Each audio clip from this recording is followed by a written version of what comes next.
একজন পুরুষ তার স্ত্রীকে অত্যন্ত ভালোবাসতার, অত্যন্ত সুন্দরী মহিলা। হঠাৎ করে কিছুদিন পরে, কয়েকটা বছর পরে স্ত্রী মারা গেল। স্ত্রী মারা গেছে, স্বামী সহ্য করতে পারে নাই। স্বামী স্ত্রীর কবরের পাশে দাঁড়ায় দাঁড়ায় কান্দে, বৈশা বৈশা কান্দে। সকালে যায়, আসর পর্যন্ত বসে বসে কান্দে। লোকজনে বলে, ভাই আর কান্দে লাভ কি, বিবি তো আর ফিরে আসবে না।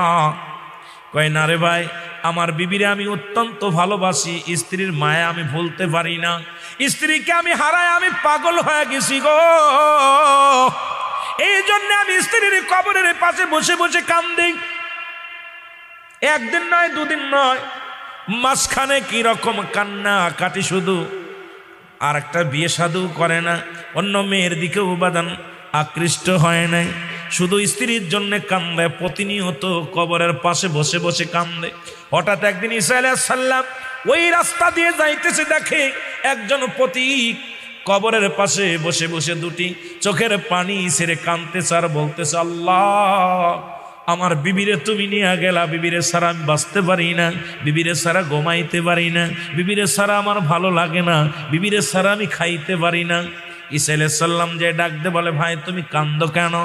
হুজুর, আমি কাঁদছি কেন, আমার বিবি কবরে শুয়ে আছে, আজ থেকে অনেক দিন যাবত মারা গেছে, এখন বিবির মায়া আমি ছাড়তে পারি না,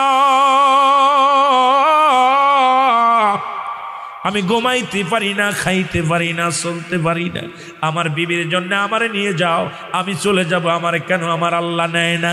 আমার বিবির কাছে আমারে কেন নেয় না? না হয় বিবিরে ফিরা দাও, না হয় আমারে নিয়ে যাও। জোরে জোরে চিল্লায়া বলা যাবেন আল্লাহু আকবার। ঈসা নবী ডাক দিয়ে কয়, বাইরে তুমি তোমার বিবিরে এত ভালোবাসো? কয়